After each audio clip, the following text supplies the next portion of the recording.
Chapter 1. Ashes in the Hearth.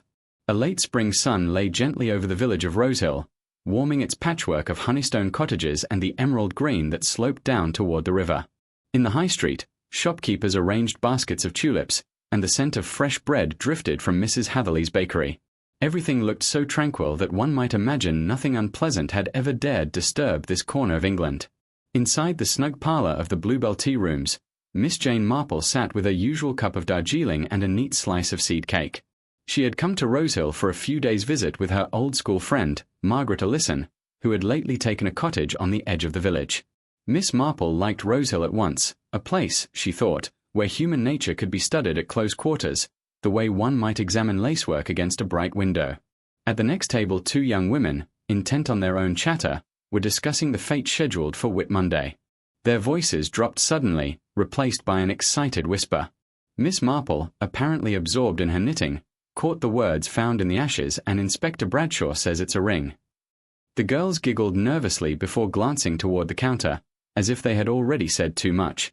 Later that afternoon the village's calm was quite undone. Mr. Edwin Copley, caretaker of the abandoned Stanningford Hall, arrived breathless at the police station. He had gone to prepare a hearth for the new tenants, he explained, and in the grate of the old library discovered a scattering of charred papers, and, lying half-buried among the soot, a gold ring blackened by fire. There was, he added with a tremor, something else, a smear of what looked horribly like dried blood on the stone floor nearby.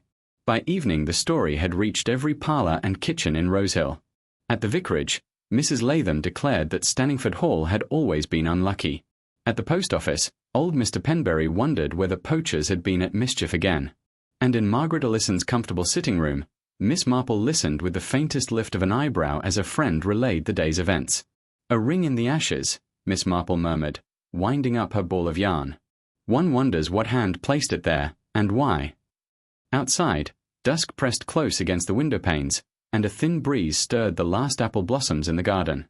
Somewhere, hidden in the stillness, a secret waited to be uncovered. Chapter 2. Whispers at Stanningford Hall. Morning sunlight slanted across the meadows as Miss Marple and Margaret Ellison set out along the lane leading to Stanningford Hall. The old estate, half hidden behind a sweep of chestnut trees, had been empty for years, though rumours claimed its new owner, a retired colonel from India, was soon to arrive.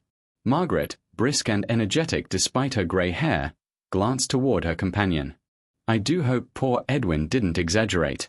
He looked so dreadfully shaken when he spoke to the constable."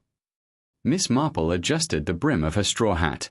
"Mr. Copley is not, I think, a man given to embroidery," she said mildly. "Something must have unsettled him very much indeed."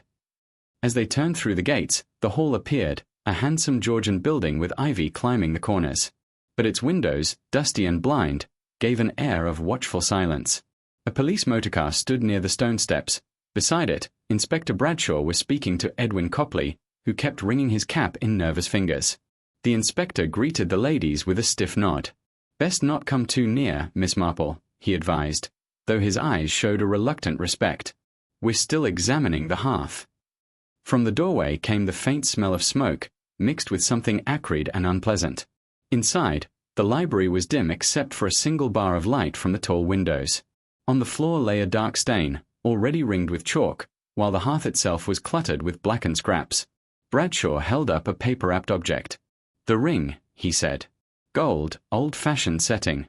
There's engraving inside, but half-burned." He hesitated before adding, "And there's this." He indicated the stained stones.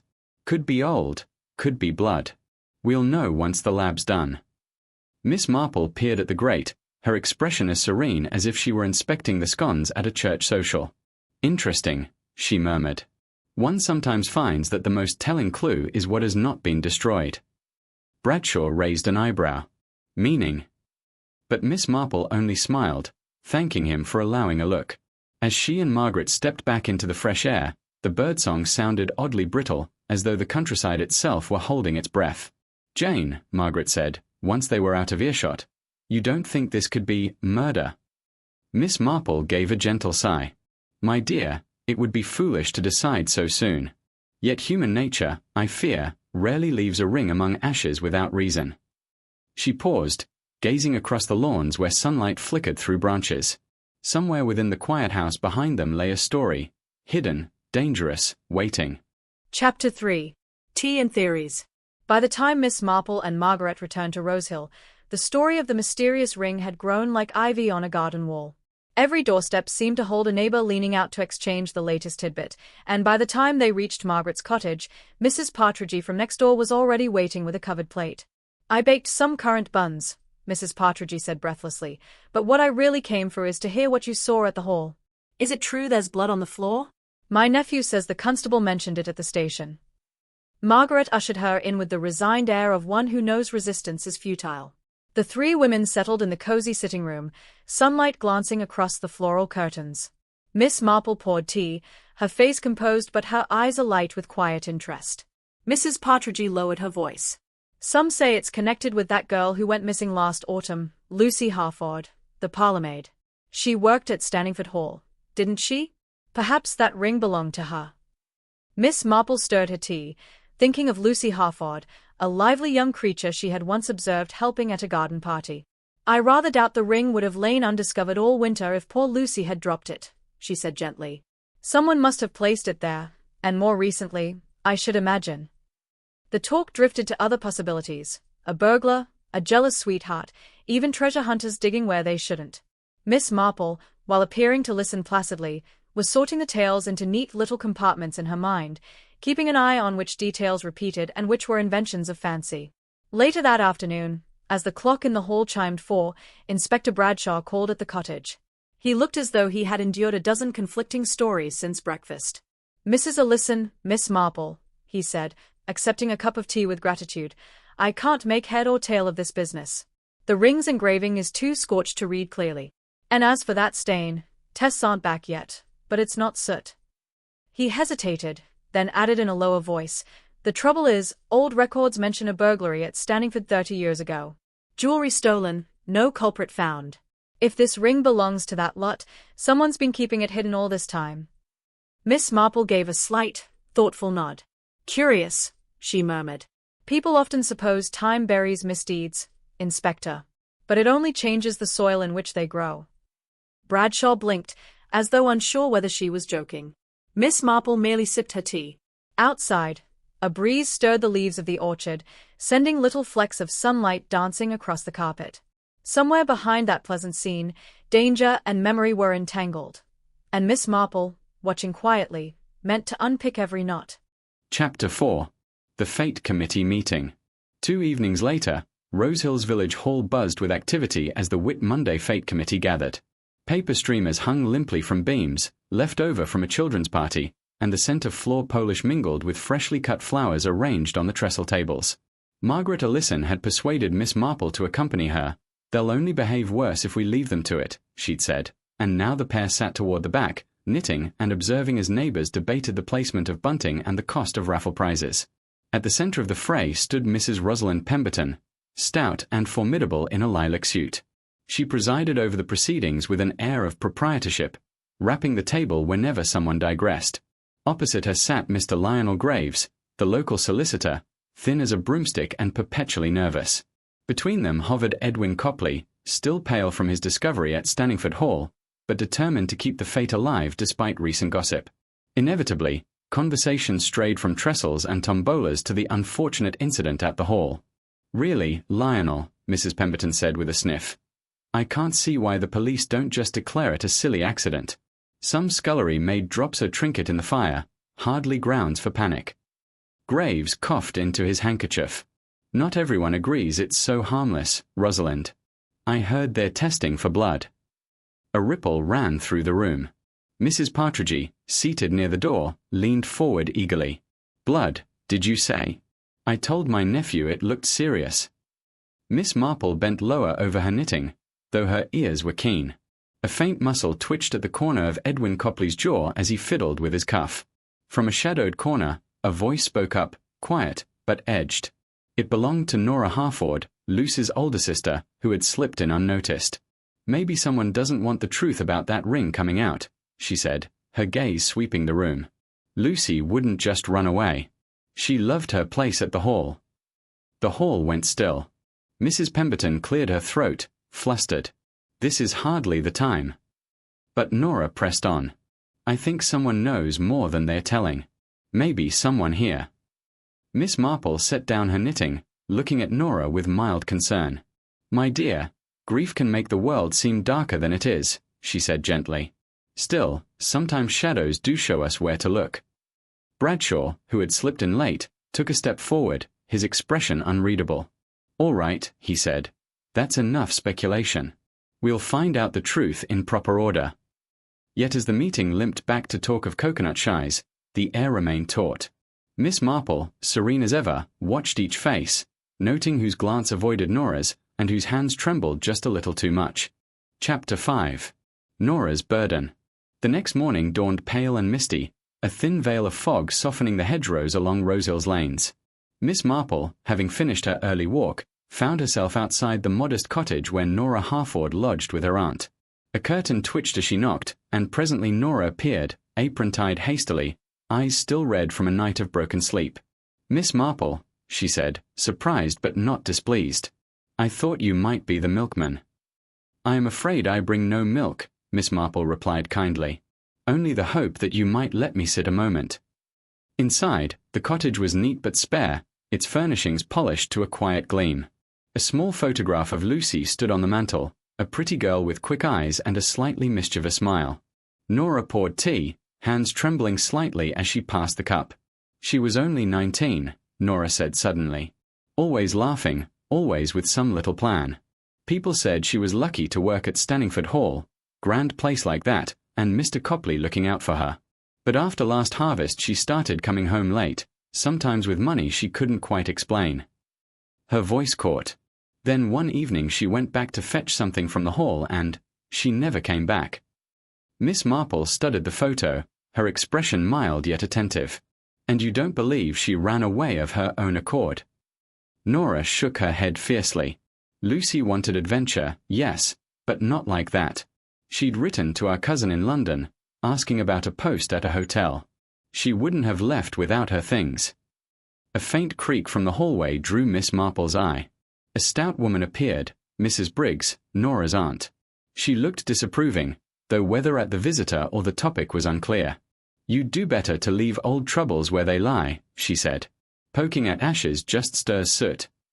Miss Marple smiled serenely. Ashes sometimes hide embers, Mrs. Briggs, and it is best to know whether they are quite cold. When she rose to leave, Nora followed her to the gate. I didn't dare tell the police, she whispered, glancing back at the cottage. But I once saw Lucy slip a letter into Mr. Graves's briefcase. He didn't notice, or pretended not to. Miss Marple laid a gentle hand on her arm. Thank you, my dear. That is a most interesting little detail. As she walked away, the mist was lifting from the fields, revealing sharp green lines beneath. In her mind, Miss Marple began to arrange the puzzle's pieces. A ring scorched in a hearth, an anxious caretaker, a solicitor with secret correspondence, and a vanished girl who had perhaps known too much. Chapter 6. Findings from the lab. By midweek, the mist had cleared into a sky of pale September blue, and Rosehill seemed almost carefree again. But in the snug parlour of the Bluebell Tea Rooms, Inspector Bradshaw sat with a cup of strong coffee and a folder whose stiff edges betrayed something more serious than the weather. Miss Marple, arriving a few minutes later, greeted him with mild warmth. How fortunate to find you here, Inspector. Mrs. Lothbury tells me the scones are especially light today. Bradshaw smiled faintly but wasted no time in opening the folder. Results from the lab, Miss Marple. Thought you'd like to hear them firsthand, seeing as you always manage to know half my findings before I do. Inside lay a typed sheet with neat headings. Material of ring, 18-karat gold, Edwardian setting. Interior engraving almost illegible but may read to LH, with love. Residue on stones, confirmed as human blood, approximately 6 to 9 months old. Scraps in grate, charred paper, possibly an envelope, traces of sealing wax. Bradshaw sighed. If that doesn't look like someone tried to hide a letter, I don't know what does. Miss Marple stirred her tea. Indeed. And 6 to 9 months ago would put us, just after harvest, would it not? Yes. About the time Lucy Harford disappeared. Bradshaw lowered his voice. I've spoken again to Copley. He swears the grate was swept thoroughly before winter. Whatever was burned, it happened recently. At a nearby table, Lionel Graves the solicitor was perusing the Times.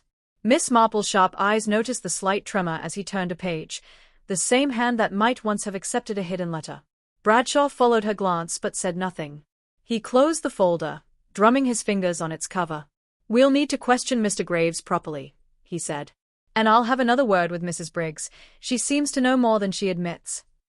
Miss Marple looked over at the solicitor, who now appeared deeply absorbed in the shipping news. "It is curious," she murmured, "how people choose their reading when they wish not to be overheard." Bradshaw raised an eyebrow. "You think he's hiding something?" "I think," said Miss Marple gently, "that Mr. Graves may be trying very hard not to remember something." Outside the window, the church clock struck 4, its chime falling over the village green. Miss Marple folded her napkin with neat precision. The pattern of the puzzle was beginning to show faint lines, still faint, but clear enough for a patient mind to trace. Chapter 7.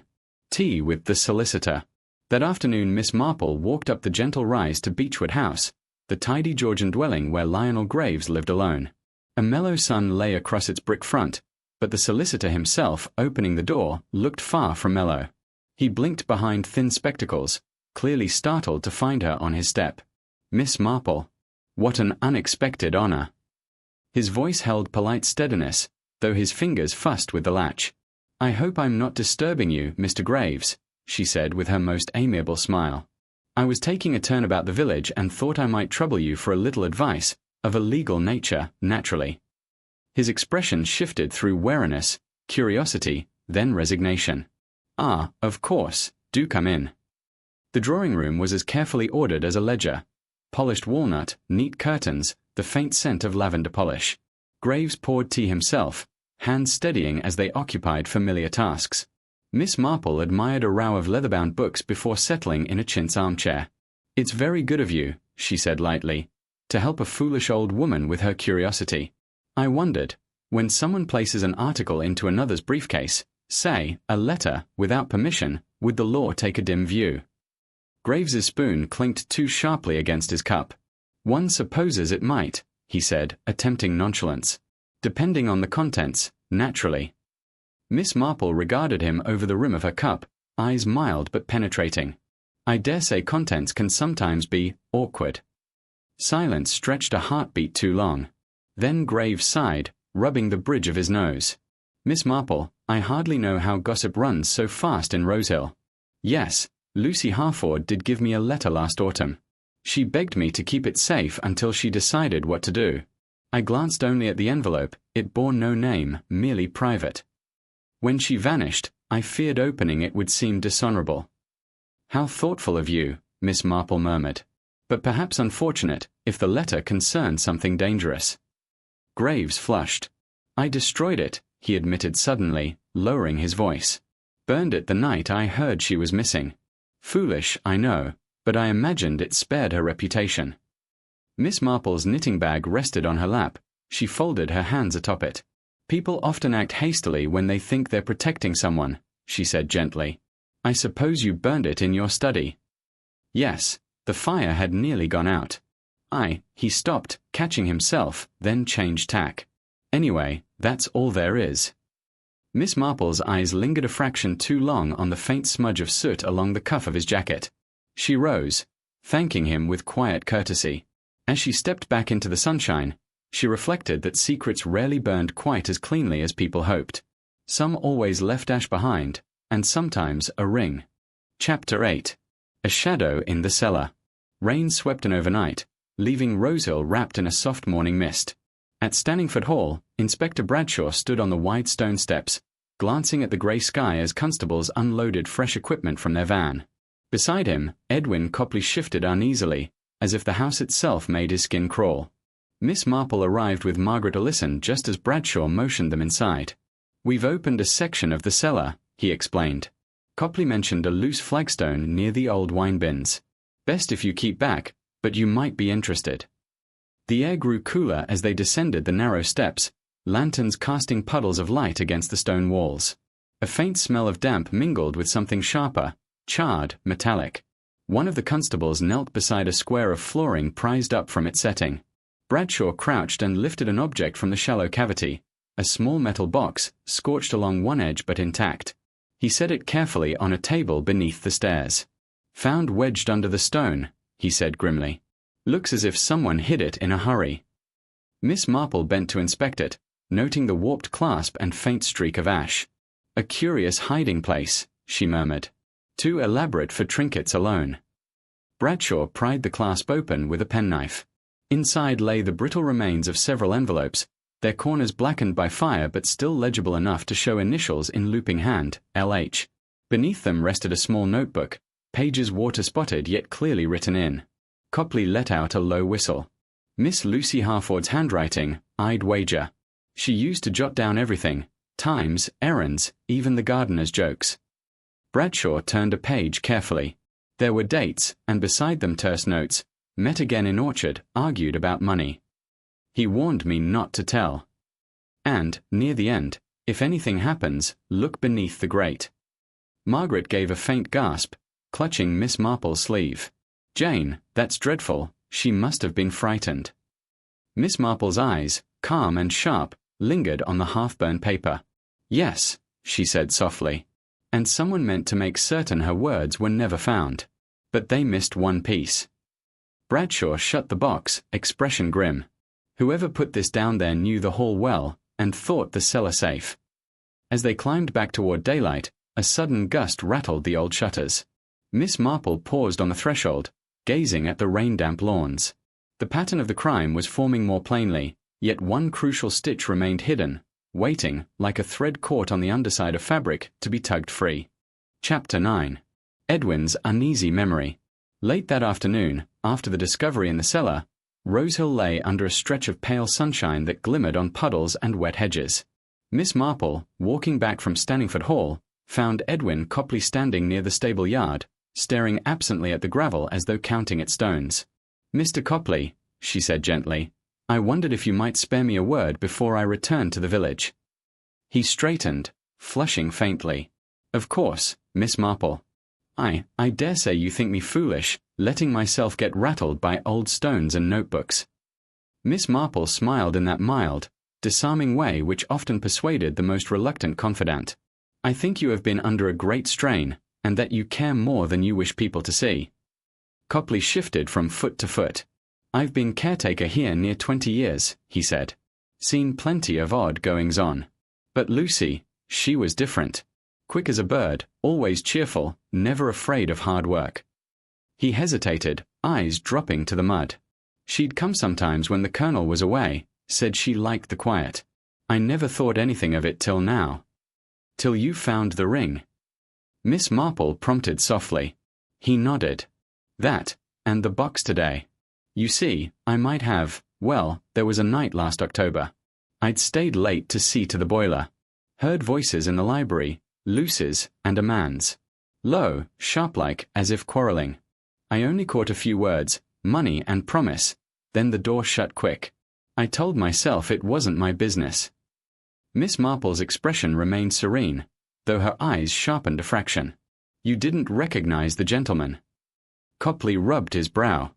Could have been Mr. Graves. He often came about papers. But then again, Mr. Bradshaw said the Colonel's agent, a chap named Randall, used to visit. I couldn't swear which. "Memory grows shy when it fears consequences," Miss Marple said kindly. "But you've done well to remember so much." Copley sighed.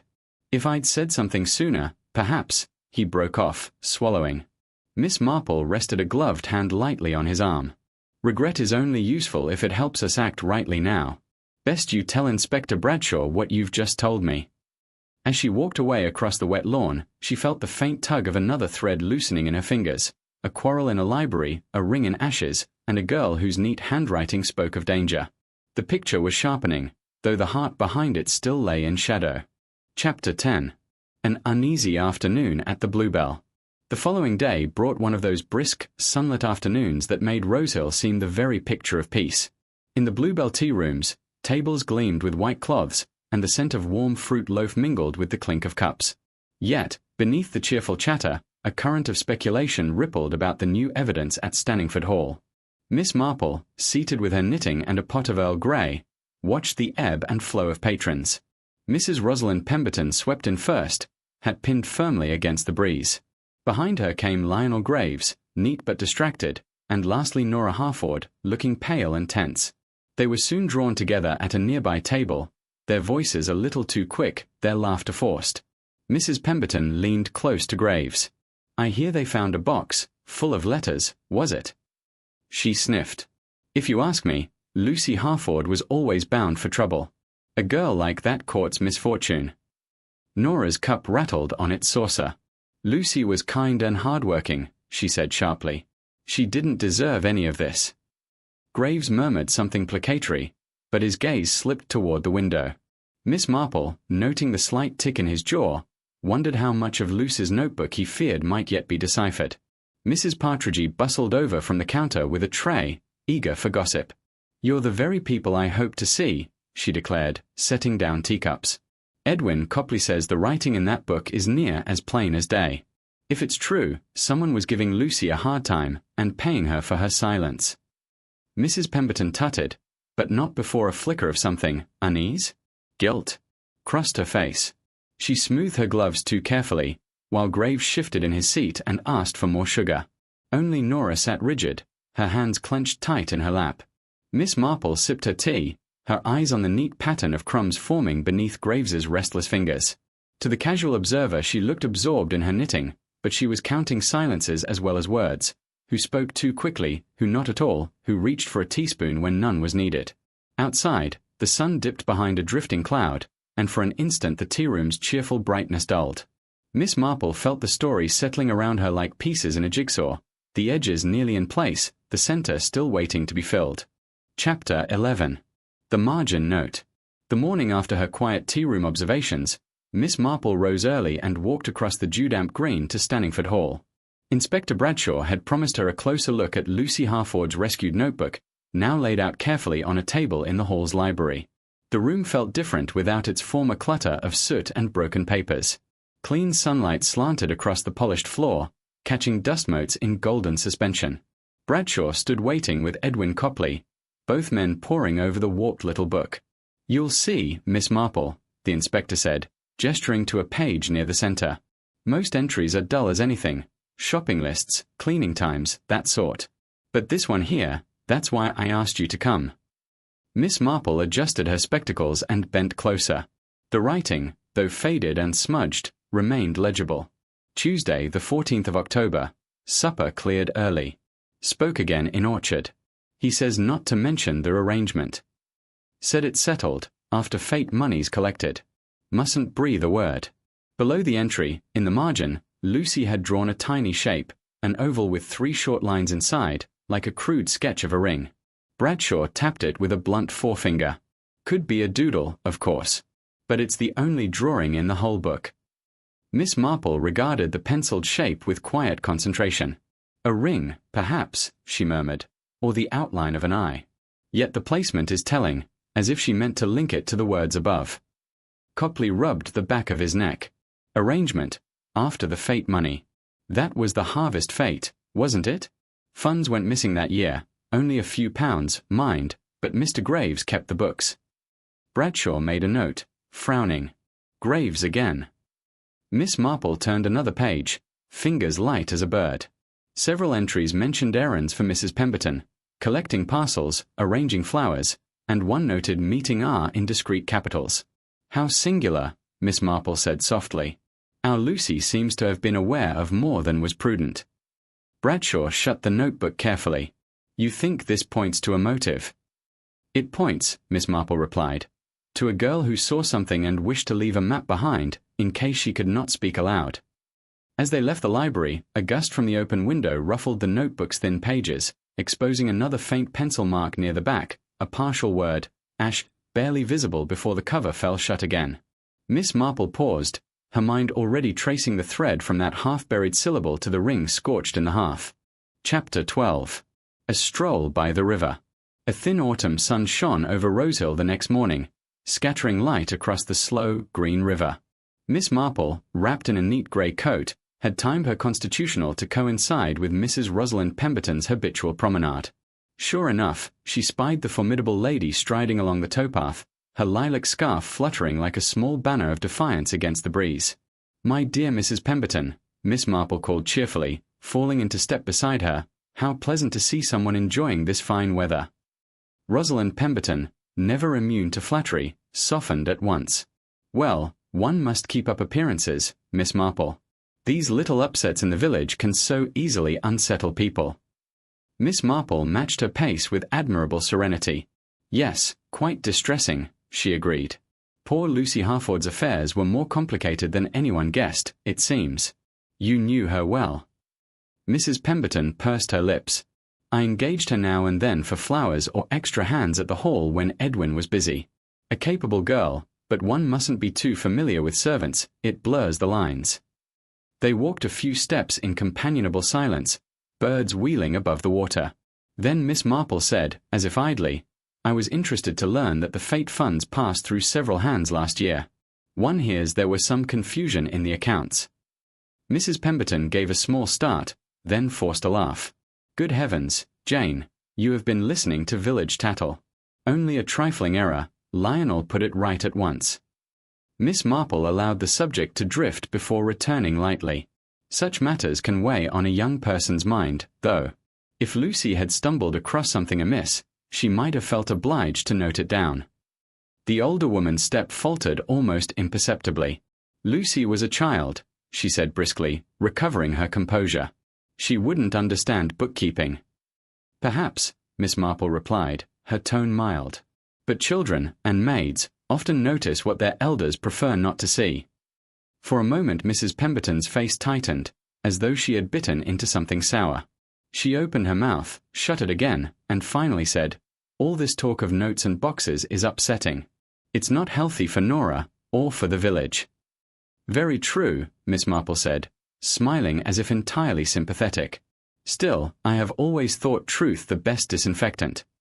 They paused at the stone bridge where the river curved beneath willows. Mrs. Pemberton looked out over the water, her gloved hands tightening on the rail. When she turned back, her composure was restored, but a flicker of unease remained in her eyes, a glimmer Miss Marple quietly stored away.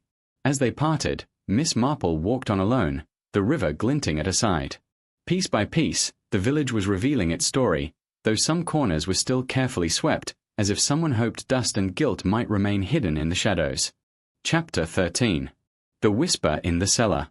That evening, as a pale dusk spread over Rosehill, Nora Harford lingered in the empty kitchen of Stanningford Hall. She had come to fetch a forgotten scarf, yet her steps were slow, almost reluctant. Since Lucy's death, the great house felt uncanny, as if its stones had absorbed whispers of all that had passed within. A draught curled from the stairwell leading to the cellars. Nora hesitated, scarf in hand. She ought to leave at once. And yet, she thought she heard something, a faint, metallic scrape, followed by a low murmur. She strained to listen, heart thudding. Candle in hand, she descended the worn steps. The air was cool, smelling of earth and ashes. Shadows crouched in the far corners, broken only by a wavering thread of light spilling from beneath the old furnace door. Nora crept forward, her shoes whispering on the flagstones. She pushed the door wider and caught her breath. On the hearth, where soot still streaked the stone, someone had been rummaging. A heap of charred papers lay scattered, as if dragged from some secret recess behind the chimney. Among them glimmered a thin circlet of gold, the very ring that had been found half buried in ash. A figure bent over the debris straightened abruptly. For an instant, Nora saw a familiar outline. Tall, angular, shoulders rigid with alarm. Before she could speak, the person snatched the ring, thrust it into a pocket, and slipped through the side door leading toward the gardens.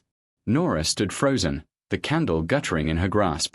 She thought she recognized the shape, yet her mind balked at naming it. The cellar seemed suddenly darker, the shadows thickening with menace. Trembling, she gathered one or two scraps of scorched paper and hurried upstairs, her pulse racing.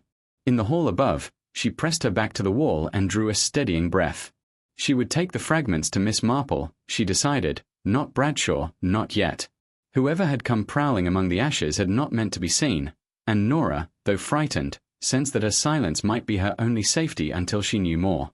Outside, the last light drained from the sky, and a single owl called from the woods beyond the hall. Chapter 14. Ashes and Secrets. The next morning dawned clear and sharp, a thin mist lingering over Rosehill's hedgerows. Miss Marple sat at her small breakfast table, pouring tea, when a tentative knock sounded at her door. She opened it to find Nora Harford, pale and anxious, clutching an envelope as if it were a lifeline. "May I come in, Miss Marple?" Nora's voice was barely above a whisper.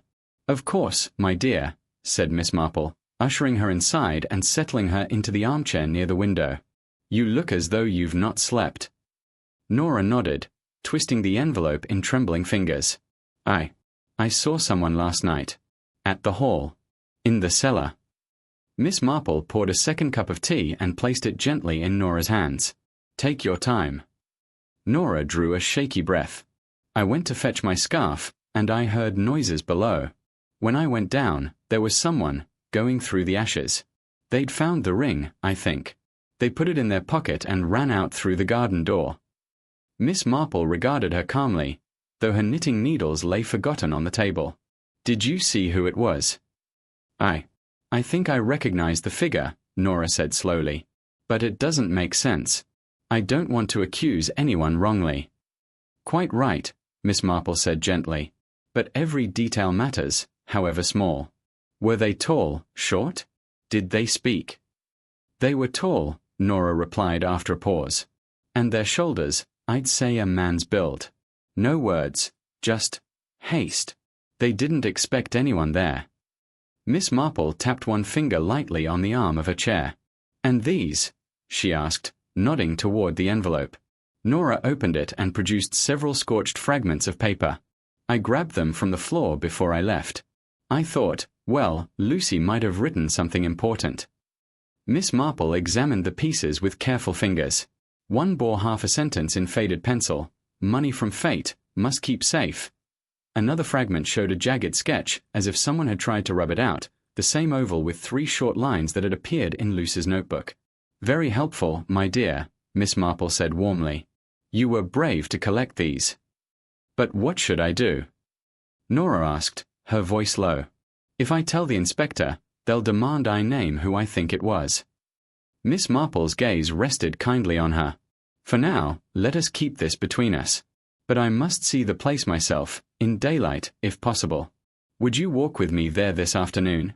We shall say we are checking the flowers." Relief softened Nora's tense features. "Yes, I'd like that." As she left, the morning sun caught the faint smudge of ash still clinging to Nora's sleeve. Miss Marple noticed, but said nothing. When the door closed, she placed the charred fragments neatly on her writing desk, eyes thoughtful. The pieces of the puzzle were gathering. Soon, she felt, the pattern beneath the ashes would be clear. Chapter 15. Light in the cellar. That afternoon, a thin September sun brightened Rosehill, catching on the copper weather vane above Stanningford Hall. Miss Marple arrived with Nora at her side, a small basket of garden scissors and twine slung over one arm, a plausible excuse for calling on Edwin Copley to look over the roses. Copley greeted them at the side gate, wiping earth from his hands. "You've come at a good hour," he said. "The south border's still worth seeing." He offered to show them around, but Miss Marple declined with gentle firmness, suggesting they might gather blooms on their own. When he'd gone back to his potting shed, she and Nora slipped quietly into the house. The kitchen lay empty, its flagstones dappled with light from the high windows. Miss Marple paused at the head of the cellar stairs, her expression mild, but her eyes keen. "Shall we?" she said softly. Down they went, their steps muffled by the cool hush. In daylight the cellar looked less forbidding, though dust lay thick on the old stones. Near the hearth, Miss Marple crouched to examine the floor. Ash still clung in pale heaps, and the faint outline of a box-shaped recess could just be discerned behind the chimney's inner wall. "See how the soot is disturbed here," she murmured, pointing with the tip of her umbrella.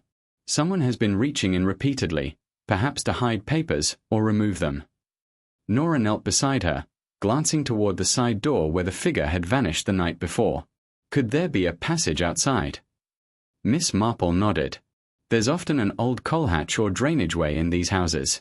We must ask Mr. Copley, though not in a manner to rouse suspicion."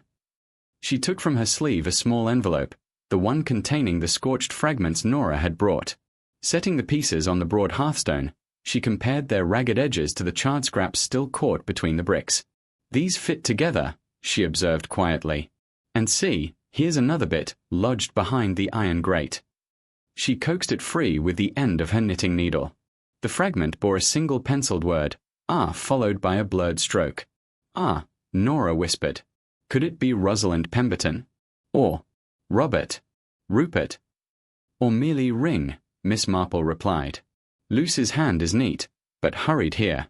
She may have begun to write the word fully. They rose at the sound of footsteps in the hall above. Miss Marple slipped the scrap into her pocket just as Edwin Copley's voice floated down, cheerfully inquiring whether they had found enough roses for their arrangement. With unflappable composure, Miss Marple called back that the roses were plentiful indeed. But as she followed Nora up the steps, her thoughts lingered below, on the recess in the chimney, the ashes, and the single-penciled letter pointing towards someone who had tried, and failed, to burn a secret entirely away. Chapter 16. The Inspector's Net. Inspector Bradshaw arrived at the Rosehill Parish Rooms that evening, his boots echoing faintly against the polished boards. A meeting of the Fate Committee had just broken up, leaving only Lionel Graves collecting his papers into a leather case. Graves looked up, startled, as the inspector closed the door behind him. "Mr. Graves," Bradshaw said pleasantly, "I wonder if you'd mind sparing me a few minutes." Graves straightened, smoothing the front of his tweed jacket. "Certainly, Inspector. Is this about the accounts? I've already provided." Yes, Bradshaw interrupted, seating himself at one of the long tables. "It's the accounts, and one or two other matters." Graves hesitated, then sat opposite. The fading light from the tall windows cast a slanting bar across his face, leaving his eyes in shadow. Bradshaw withdrew a small notebook. "You kept the books for last year's harvest fete." "I did," Graves replied carefully. "A simple duty, nothing complicated." "There was a shortfall, though," Bradshaw said, turning a page. "Not large, but enough to make a note in Lucy Harford's papers." Graves shifted, clasping his hands together. Lucy must have misunderstood something. She was earnest, but not clever with figures. "Perhaps," Bradshaw allowed. "But she wrote about money from Fate, must keep safe." "Why would she write that, do you think?" "I really couldn't say," Graves murmured, eyes flicking toward the door. Bradshaw leaned forward, voice mild but firm. "Mr. Graves, I'll be frank. Someone's been nosing around the ashes at Stanningford Hall, and not the police. They were after papers that might have survived the fire. Papers connected with the ring and the notebook." A muscle twitched in Graves's jaw. He reached for his case, then thought better of it. "I don't know what you mean." "I think you do," Bradshaw said, allowing a pause to stretch. "You had access to the hall, didn't you? A key, perhaps, from the days you helped with the library catalogue." Graves's lips tightened. "That was years ago." "Still," Bradshaw continued, "Lucy trusted you. She may even have spoken to you about what she'd found. Did she, Mr. Graves?" For a moment Graves's composure wavered. He opened his mouth, shut it again, then rose abruptly, gathering his papers with fingers that shook slightly. "I've nothing further to add, Inspector. Good evening." He strode out, leaving the scent of old paper and tension in his wake. Bradshaw remained seated, drumming his fingers thoughtfully against the ledger. There was guilt there, but guilt of what? Theft? Concealment? Or something darker, tangled with a girl's death and a half-burned ring in the ashes? As the parish room clock struck the hour, Bradshaw closed his notebook. Whether Graves liked it or not, the inspector intended to tighten the net until every secret about that ring, and Lucy Harford, was brought into the light. Chapter 17. Shadows at the Vicarage Gate. Twilight lay soft and lavender over Rosehill as Lionel Graves walked briskly from the parish rooms, leather case clutched under his arm. His usual genial air had vanished. There was a tightness about his mouth, a watchfulness in the way his eyes flicked from hedge to hedge. He turned off the main street into the narrow lane leading toward the vicarage garden. The lane was deserted, lined with old yews whose branches arched above like dark ribs. Halfway down, Graves paused, glancing over his shoulder. Convinced he was alone, he crossed to a wicket gate and slipped inside. Beyond was a patch of rough ground behind the vicarage tool shed. Graves knelt, set his case on the grass, and tugged at a loose board in the shed wall. From the shadowed hollow within, he drew out a parcel wrapped in brown paper and string. For a moment he simply stared at it, breathing hard. Then, with an impatient shake of his head, he unfastened the string. Inside lay several folded sheets, edges scorched, and, atop them, a thin gold band glinting faintly in the dim light. Graves held the ring between thumb and forefinger, his face pinched. "Fool girl," he muttered under his breath. "Why couldn't she leave well enough alone?" A sound, the faintest crackle of leaves, made him whirl. But only a blackbird darted from the hedge, scattering twigs. He exhaled shakily, returned the papers and ring to their hiding place, and secured the board once more. As he straightened, the bells of St. Hilda's tolled across the village. Graves adjusted his jacket, forcing his features back to their usual smoothness before stepping into the lane. Yet even as he strode away, there was a stiffness to his shoulders, as though he carried a weight heavier than the leather case at his side.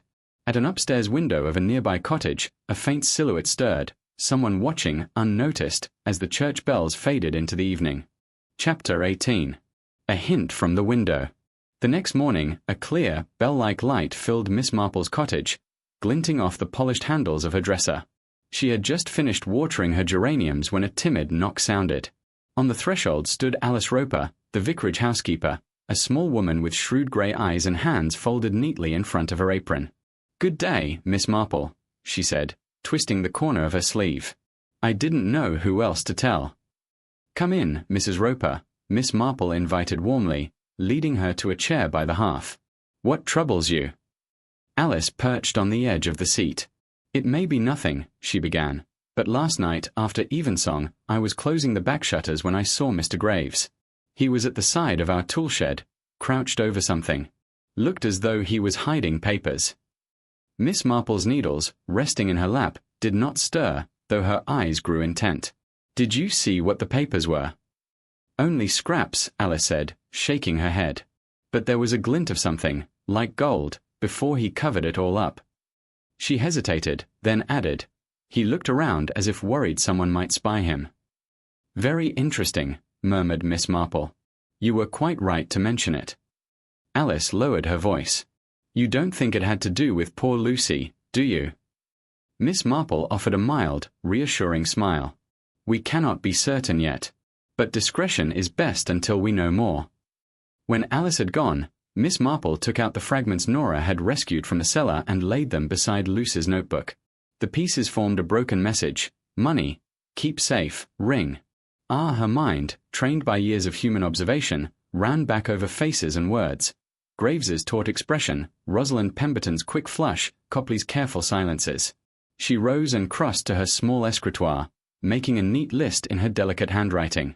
Fate money, unaccounted for. Luce's note, after fate money's collected.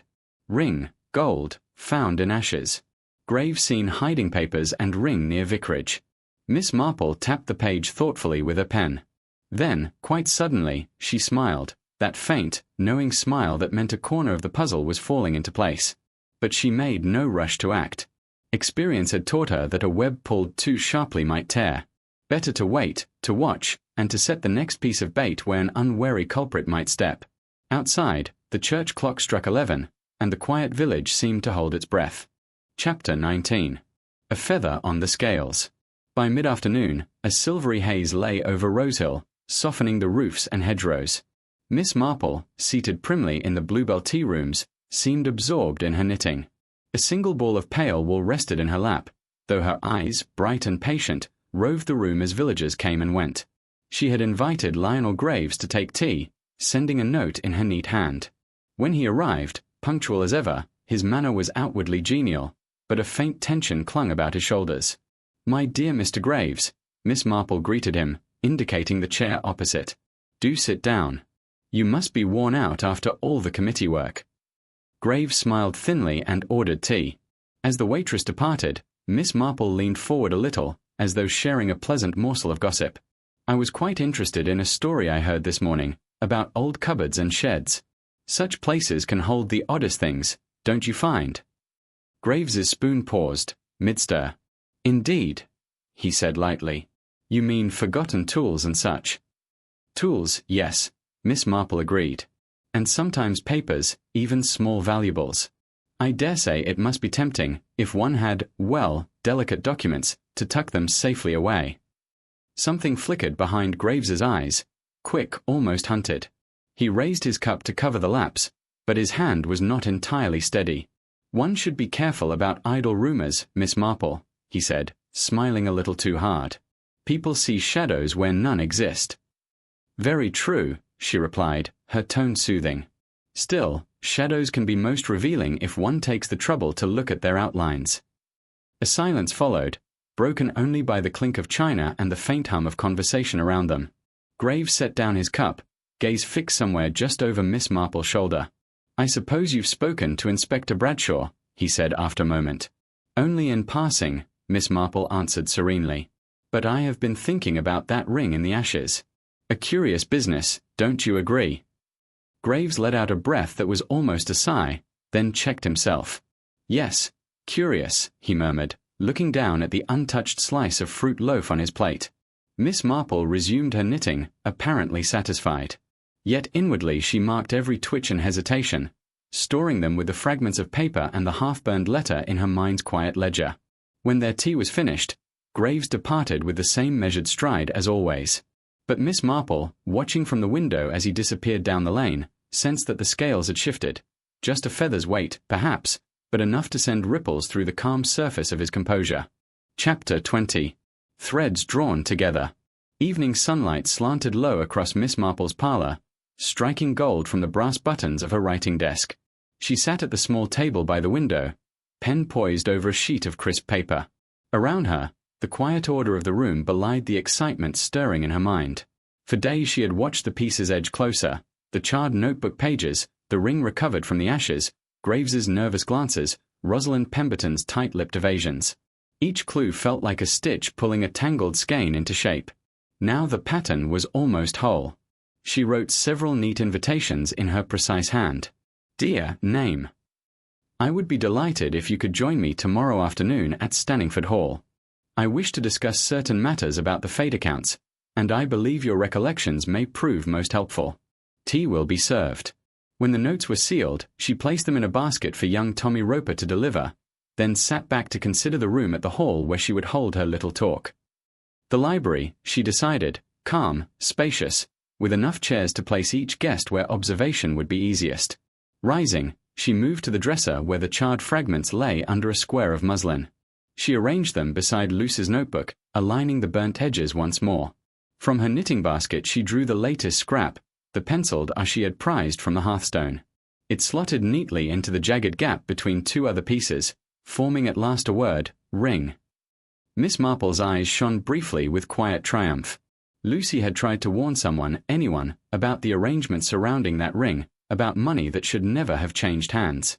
Poor child, she thought, setting the pieces aside with gentle care. Outside, the day slipped toward dusk. A robin sang in the hedgerow, its notes bright against the gathering hush. Miss Marple poured herself a small glass of sherry and gazed out over the village roofs, already silvered with evening. Tomorrow, she reflected, would decide everything. The right words, spoken at the right moment, would draw the truth into the open. And, as always, the guilty would betray themselves, not by logic alone, but by that tiniest tremor of conscience which no criminal, however cautious, could quite conceal. She lifted her glass in a quiet salute to Lucy Harford's memory. Then she set it down, folded her hands, and let the last light fade over Rosehill, serene in the knowledge that the end of the mystery lay close at hand.